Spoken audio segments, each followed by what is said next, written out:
these are lethal weapons. Their one purpose, the sole reason for their existence, is to knock enemy planes out of the sky.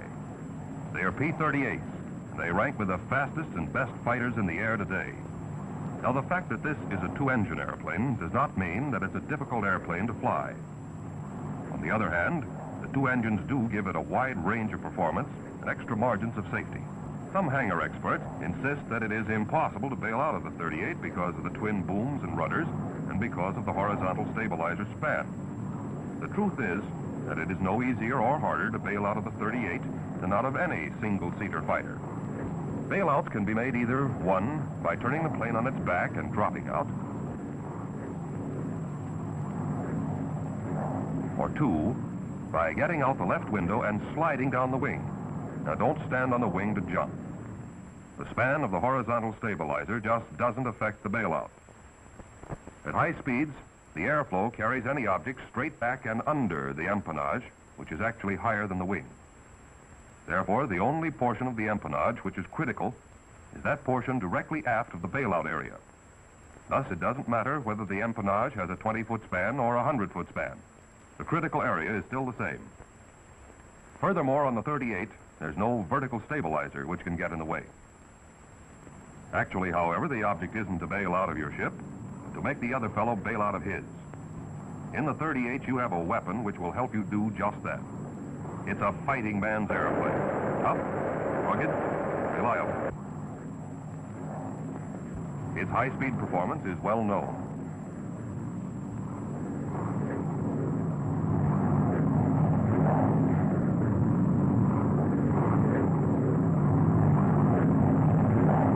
But its control at low speeds is equally spectacular from the point of view of performance.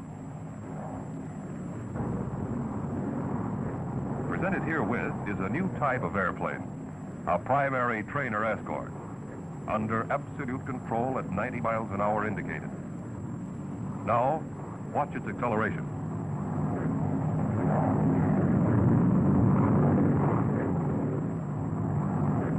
Most important of all, maximum performance makes it possible for a 38 pilot to dictate when and at what altitude he shall combat. But to achieve that maximum performance, it is first necessary to understand normal and emergency operations. What we're about to see won't give us any laughs or thrills, but in the thick of battle when the going is tough, it might mean the difference between victory or defeat, life or death. Among other things, we'll see what to do for normal routine precautions.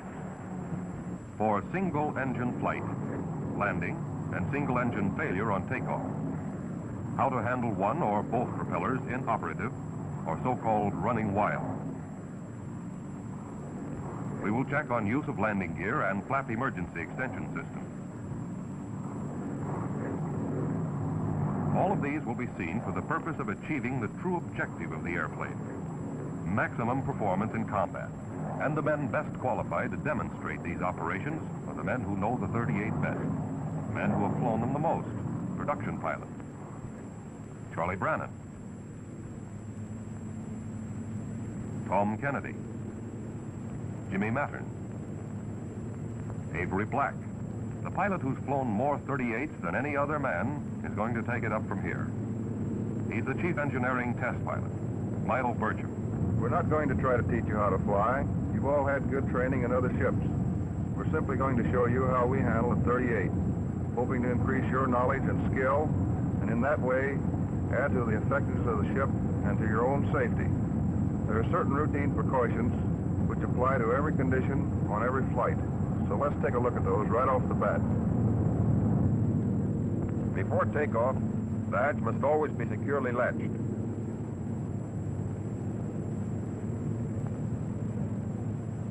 Both sliding windows must also be closed all the way.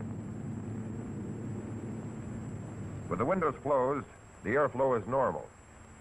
But if the windows are carelessly left open, the airflow is disturbed and causes the wake to hit the tail. On airplanes equipped with external tanks, it is essential to be able to drop the tanks immediately in case of engine failure on takeoff. Therefore, before starting, the drop tank switch is placed in the safe position, and the drop tank selectors are placed on, so that in an emergency we can lose the tanks by simply punching the drop tank release button. When the full fuel load is carried, takeoffs are always on the front tanks. Normally, we use no flaps. Later, we will check on conditions where flaps are used. But at all times, maximum allowable manifold pressure is used.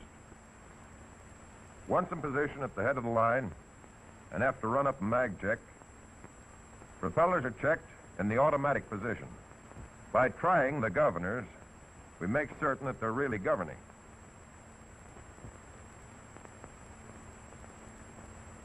Booster pumps are switched on in order to ensure adequate fuel pressure in the event of engine fuel pump failure. Brakes are held while both throttles are advanced to get the maximum allowable manifold pressure. In this case, 40 inches. The object is to get those turbos turning so as to obtain takeoff power at the start of the takeoff run. Furthermore, by holding the brakes as long as possible, we allow the propellers to reach the governing limit of 3,000 RPM at the start of the run. In that way, if they're going to run wild, they'll do it while there's still time to stop the ship.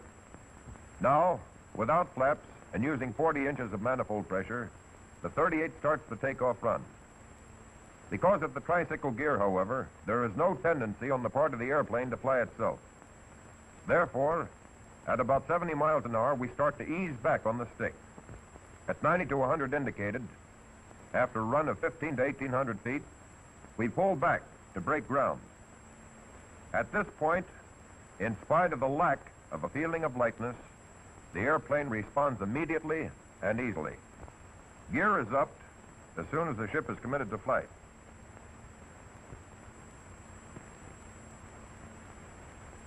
By the time the gear retracts, indicated airspeed will be at least 150, well above single-engine operation speed of 120. If the boom doors do not close immediately, nosing the plane abruptly down a couple of times usually will close the doors. No flaps are used for normal takeoff because without them, we get the single-engine flying speed faster. But if this tower, for instance, were an obstacle 1,700 feet from the head of the runway, a zero-flap takeoff would catch it right amidships. With 50% flaps under exactly the same conditions, the airplane easily clears the tower.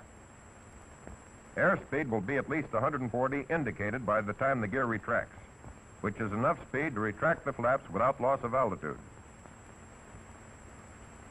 Although flaps reduce takeoff run about 500 feet, they only provide a takeoff goose because the rate of climb and speed at zero flaps quickly exceed the initial advantage with flaps.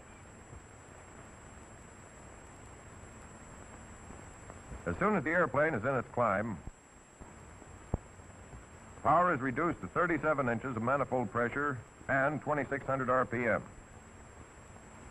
At this time, if high-altitude flight is not contemplated, booster pumps can be turned off.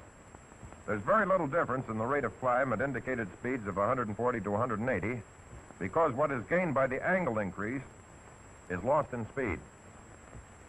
Basic flight characteristics of the 38 are excellent. For example, the stall, which we're about to see, is so slight as to be almost imperceptible to the camera. The power stall will occur at about 70 miles an hour. Loss of altitude will be about 50 feet. The counter-rotating propellers eliminate torque. No tendency of either wing to dip or fall away. Watch closely. There's the stall. Characteristics are just as good in the power-off stall with gear and flaps retracted or extended. Accelerated stalls, accompanied by normal buffeting, occur on any airplane when the angle of attack is increased to the point that the airflow over the wing becomes turbulent. This can happen in sharp turns, pull-outs, or other severe maneuvers. The 38 is designed to take the buffeting of the stall and has no tendency to slip off on either wing at any altitude. If you want to get out of an accelerated stall, permit the airflow to reestablish normal lift by easing up on the stick. For the sake of greater maneuverability, there is a maneuvering stop on the flap control. With flaps in this position, turns are shortened, and similar maneuvers perform with great efficiency. Low-speed banks at low levels, however, even with the flaps full down, are non-habit forming. There's just not going to be enough time to recover lost altitude before the ground catches up with you. And in practicing maneuvers, there are two things that are darn important. First, where inverted flight is concerned, the engines are not designed for inverted flight of more than 10 seconds. Oil pressure will drop in even less time, and the bearings are apt to be damaged. Furthermore, prolonged inverted flight is in itself unnecessary. Secondly, in any maneuver which requires a downward recovery, the pilot must have plenty of air under him, at least 10,000 feet. Due to the 38's acceleration in a dive, the ground comes up awfully fast to slap you in the face. There's a dive limit chart in the cockpit. Be sure to check it. Landings are not complicated, but in night landings, pilots new to the 38 sometimes get a surprise when lowering the landing light.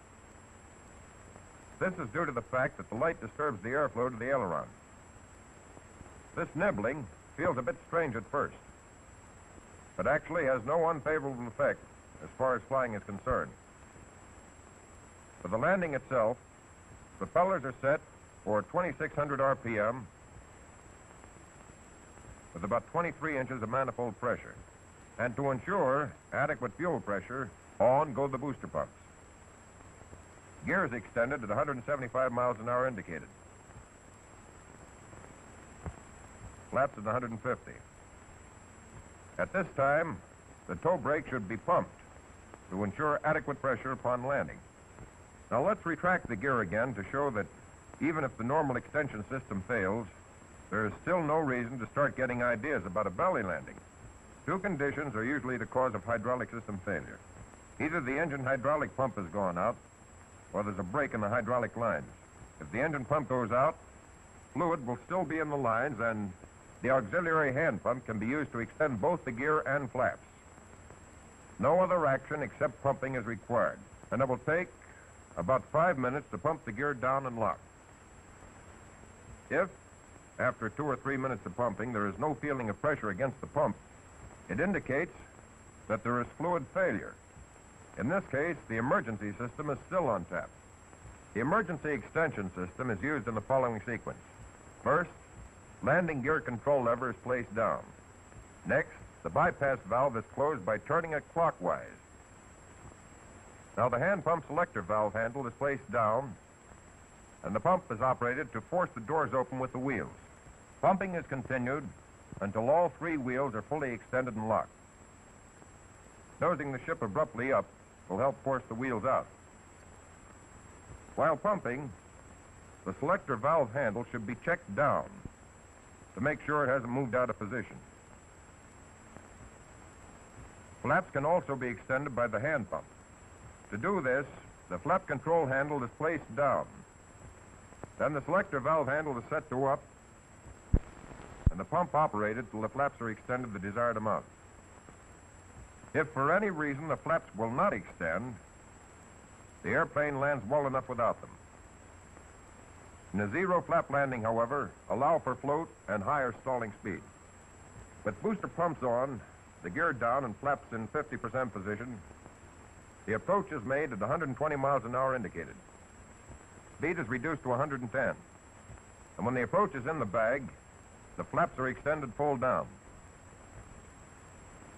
Then, at 110, flare out and come in over the fence at 100 to 105 miles an hour, but never faster than 110. Contact never has to be made at over 100 miles an hour. The 38 lands in the same attitude as ships with conventional gear, on the 2 main wheels. The nose wheel will settle of its own accord. Don't be tricycle gear conscious. Just be flying level somewhere near the ground. Flying, not falling. And then the less the pilot does, the better. For slowing down, brakes are applied on and off, rather than with a constant pressure. There is only one way possible to make landing the 38 difficult. Try to bring it in on its nose wheel. Nose wheel landings are expensive ways of messing up the landscape.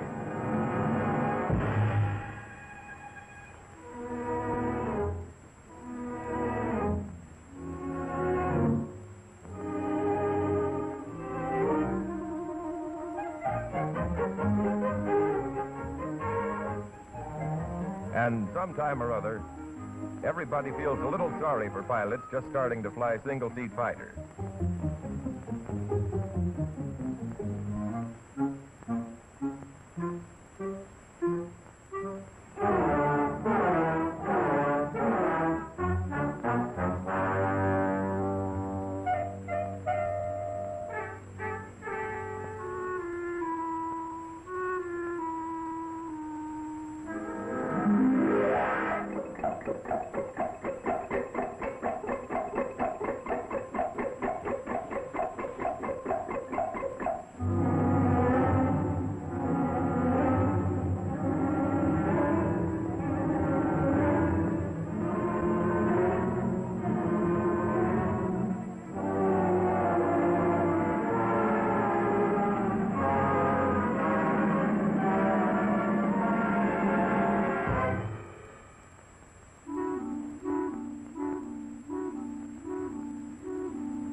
But second-hand information doesn't apply anymore to pilots graduating to the 38 because an instruction version is now available as a two-place airplane. The boys call it the piggyback. Now a new pilot can ride in back of the instructor and have any procedure cleared up for him in flight. This is how it works. A couple of weeks ago, a new 38 Army pilot visited the field.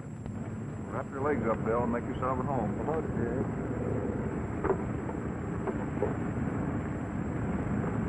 This being a passenger is a good deal.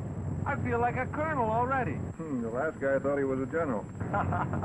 Well, all kidding aside, Milo, I hope you don't think me a dope if I ask a lot of fool questions. No, a better way of finding something out? Well, no, but... Well, then ask away. Okay. Well, I did have a couple of question marks about the propellers running wild. Not that I don't understand perfectly, but, well, you know, it just isn't quite clear. Well, there's nothing serious about propellers running wild. No? It usually simply means that they're caught in full high RPM, and as a result, the engines are overspeeding. This can happen due to a shortened electrical system, or the switches being left in manual instead of automatic. Or maybe the circuit breaker switches are out at the start.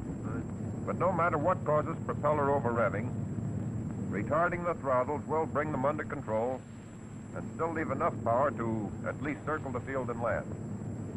Propellers will run wild if, through carelessness, the propeller switches are left in manual instead of being checked in automatic. In this case, RPMs will be reduced by simply throwing the switches where they belong, in automatic.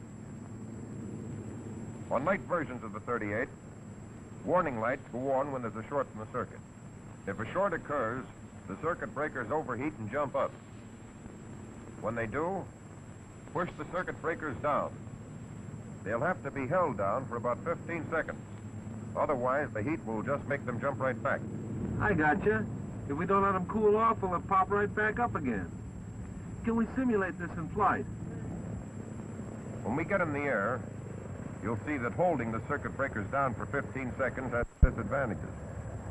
But now we're ready for the takeoff check. Propellers in automatic, governing check. Booster pumps on, toe brakes held, throttles advanced to get maximum allowable manifold pressure.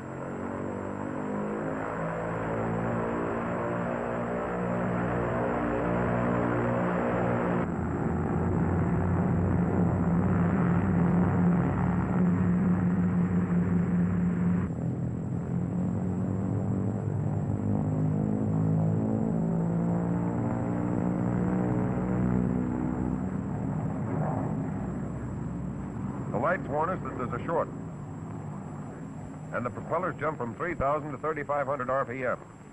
Shoving down the circuit breakers will help control the propellers. But the 15 seconds that they have to be held down is a long time in flying to have one hand committed to a single action.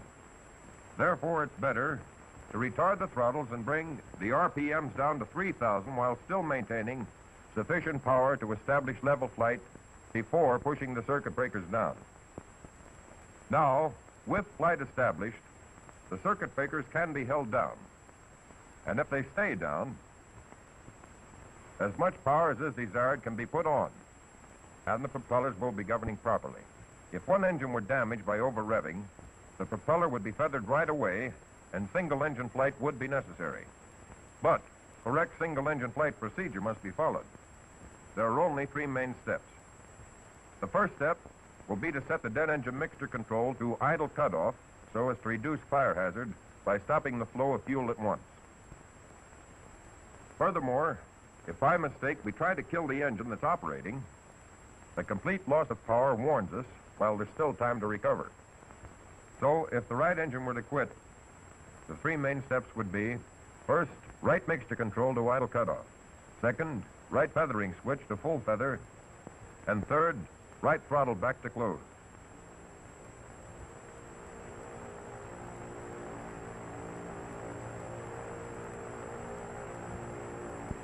That's all there is to getting set for single-engine flight. If the flight is going to be for any duration, though, there are 5 more simple operations which are mainly precautionary and intended to reduce drag.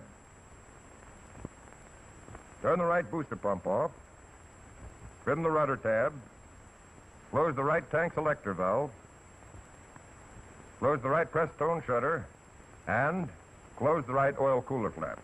Well, that's one of the handy features of the 38. If one engine fails, there's still a mighty fine single-engine ship under us. There's no difference in flight technique with either engine. But for demonstration, we like to fly on the left engine and keep the generator going, rather than use the right engine and run on the battery. What we've just checked over have been the emergency procedures for single-engine failure.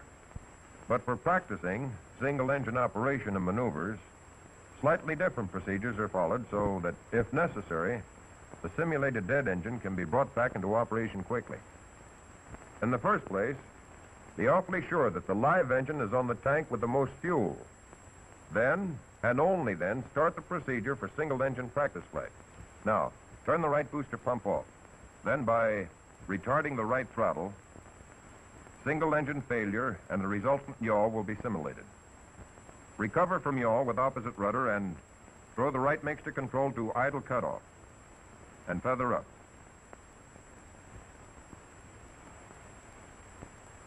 After the engine is stopped, trim the rudder tab and pair the right press stone shutter and right oil cooler flap.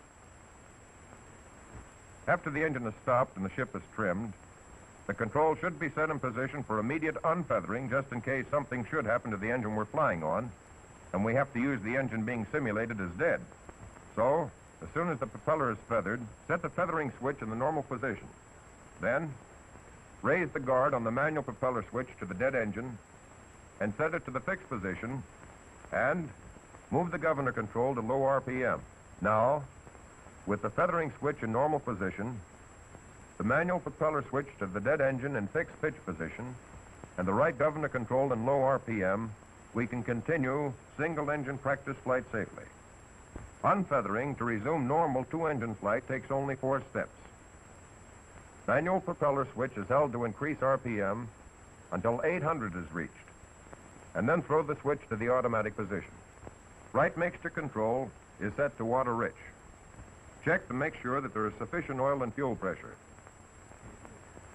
Open the throttle slowly, and as the press tone temperature rises, continue advancing it slowly.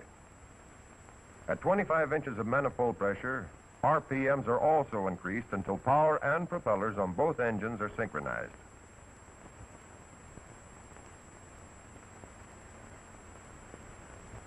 In unfeathering, we have to advance the throttle slowly because the dead engine is cooled off, and sudden application of power would be apt to result in serious backfiring. But no matter if the single-engine flight is due to necessity or for the sake of practice, the procedures for flight and landing will be the same. For single-engine cruising, satisfactory power is 31 inches of mercury and 2,300 RPM. For single-engine climb, 37 inches of mercury and 2,600 RPM are satisfactory. Use of more power is unnecessary and depends on the weight conditions of the plane. At an altitude of 20,000 feet, the 38 on one 1,150 horsepower engine can hit 205 miles an hour indicated airspeed. Figuring pressure and outside air temperature, the true speed is actually about 282 miles an hour. Loss of range in flying on one engine is about 20%. In cases of prolonged single-engine flight, fuel will have to be drawn from the tanks of the dead engine. Now, Bill, you reach over to do this. First, turn the selector to the tank which is to supply fuel. Then set the cross-feed valve switch to cross-feed position and turn the other selector off. The single-engine maneuvers we're about to go through are to show the flexibility of the ship and are recommended only for combat emergency. The single-engine aileron roll is simple enough. But the engine design, as we know, doesn't allow inverted flight of more than 10 seconds due to the loss of oil pressure. The single-engine stall characteristics are at least the equal of most single-engine planes. The power stall occurs at 90 miles indicated, and the recovery is the same as with two engines. Now, here's the stall. There's a big change in directional trim with change in speed comparable to the torque effect in single-engine airplanes. This is more pronounced in the slow speed range.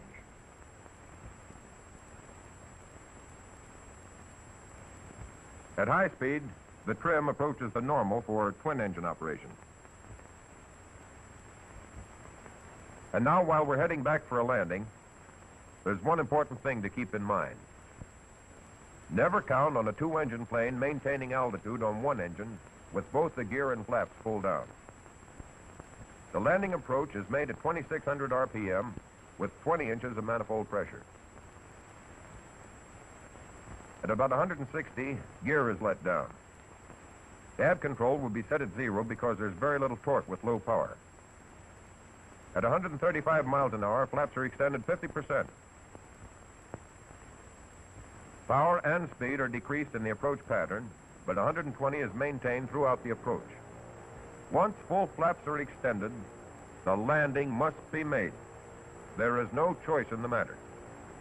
So only extend flaps 100% when you see it's in the bag.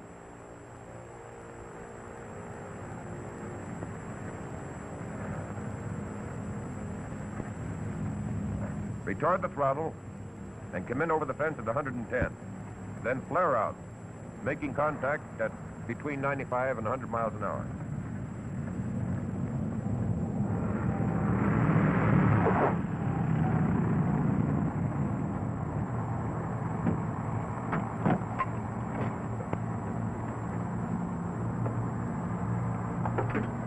Boy, if I'd known how easy that baby flies on one engine, I'd never have bothered.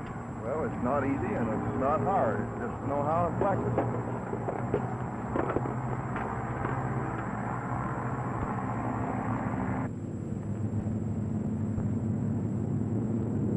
Here, Bill, this will give you some idea what I mean.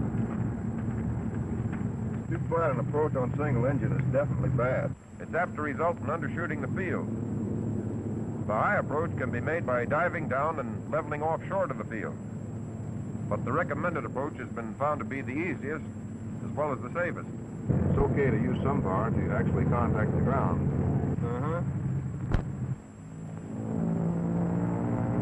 Hey, one engine's quit. You still got another engine.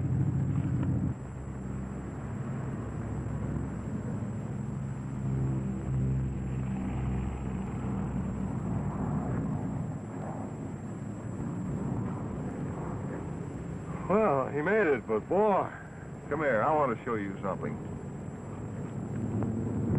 I think that's Tony Levere. Tony, simulate single-engine failure on takeoff. Okay, Milo. I'll cut the right engine.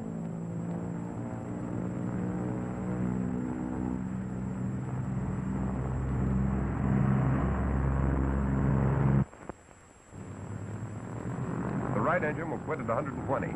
Power is reduced and hard left rudder to check yaw. Power increased. Drop tank release button punch to drop the tank. Right mixture control off. Full feather right propeller. Right throttle off. The other procedures are carried out while level flight is maintained until 140 miles an hour. And now he climbs to a safe altitude.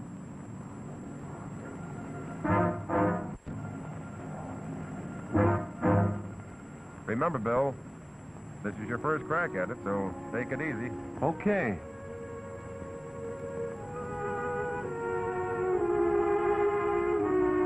Side windows closed, hatch secure. Straighten nose wheel. Nose wheel straight.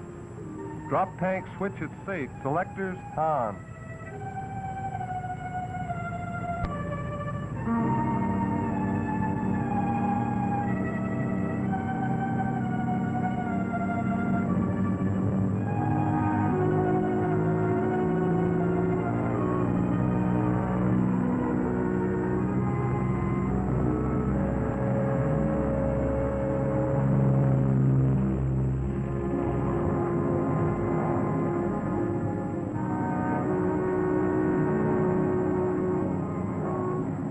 Ready for single engine practice flight on left engine. Make sure that you be on the tank with the most fuel. Switching from front to rear main. Right booster pump off and set to cut throttle. Go to it. Right throttle off, hard left rudder to check yaw. Mixture control to idle cutoff. Right propeller feathered up.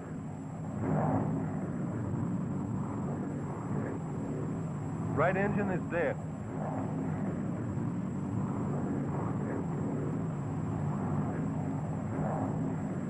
Trimming rudder tab. Closing right press-stone shutter and right oil cooler flap. How's about setting the controls for unfeathering? Feathering switch in normal position. Manual propeller switch in fixed position. Right governor control in low RPM. All set and smooth as silk. Nice going. Now circle for landing.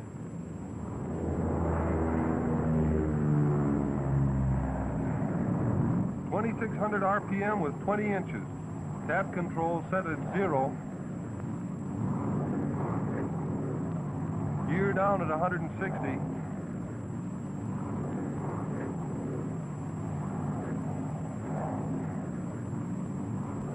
.50% flaps.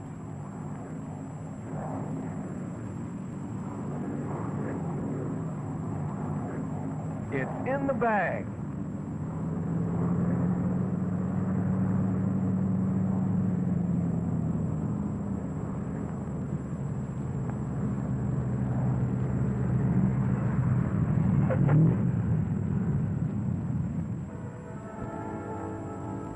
The 38 as a weapon does not have to take a back seat to any plane in the world.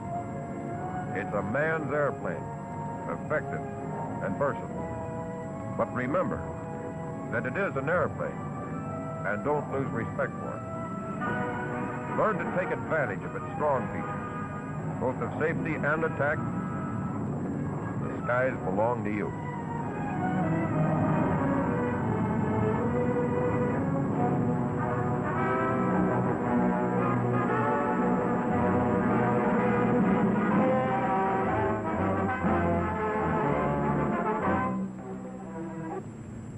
With the windows closed, the airflow is normal. But if the windows are carelessly left open, the airflow is disturbed and causes the wake to hit the tail. On airplanes equipped with external tanks, it is essential to be able to drop the tanks immediately in case of engine failure on takeoff. Therefore, before starting, the drop tank switch is placed in the safe position and the drop tank selectors are placed on, so that in an emergency we can lose the tanks by simply punching the drop tank release button. When the full fuel load is carried, takeoffs are always on the front tanks. Normally we use no flaps. Later, we will check on conditions where flaps are used. But at all times, maximum allowable manifold pressure is used. Once in position at the head of the line, and after run-up and mag check, propellers are checked in the automatic position. By trying the governors, the only portion of the empennage which is critical is that portion directly aft of the bailout area. Thus, it doesn't matter whether the empennage has a 20-foot span or a 100-foot span. The critical area is still the same. Furthermore, on the 38, there's no vertical stabilizer which can get in the way. Actually, however, the object isn't to bail out of your ship, but to make the other fellow bail out of his. In the 38, you have a weapon which will help you do just that. It's a fighting man's airplane. Tough, rugged, reliable. Its high-speed performance is well known.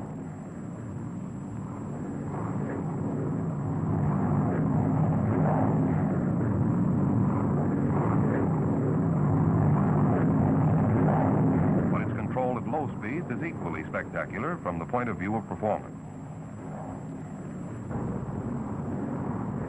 Presented herewith is a new type of airplane, a primary trainer escort, under absolute control at 90 miles an hour indicated. Now, watch it. These are lethal weapons. Their one purpose, the sole reason for their existence, is to knock enemy planes out of the sky.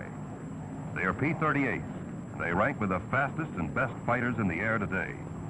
Now, the fact that this is a two-engine airplane does not mean that it's a difficult airplane to fly. On the other hand, the two engines do give it a wide range of performance and extra margins of safety. Some hangar experts insist that it is impossible to bail out of the 38 because of the twin booms and rudders and because of the horizontal stabilizer span. The truth is that it is no easier or harder to bail out of the 38 than out of any single-seater fighter. Bailouts can be made either, one, by turning the plane on its back and dropping out, or two, by getting out the left window and sliding down the wing. Now, don't stand on the wing to jump. The span of the horizontal stabilizer just doesn't affect the bailout. At high speeds, the airflow carries any object straight back and under the empennage, which is actually higher than the wing. Therefore, maximum performance in combat. And the men best qualified to demonstrate these operations are the men who know the 38 best, the men who have flown them the most, production pilots. Charlie Brannan, Tom Kennedy, Jimmy Mattern, Avery Black. The pilot who's flown more 38s than any other man is going to take it up from here. He's the chief engineering test pilot, Milo Burcham. We're not going to try to teach you how to fly. You've all had good training in other ships. We're simply going to show you how we handle a 38, hoping to increase your knowledge and skill, and in that way, add to the effectiveness of the ship and to your own safety. There are certain routine precautions which apply to every condition on every flight. So let's take a look at those right off the bat. Before takeoff, the hatch must always be securely latched.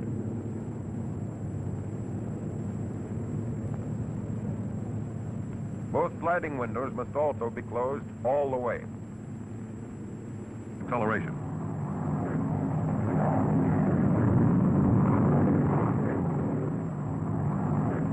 Most important of all, maximum performance makes it possible for a 38 pilot to dictate when and at what altitude he shall combat.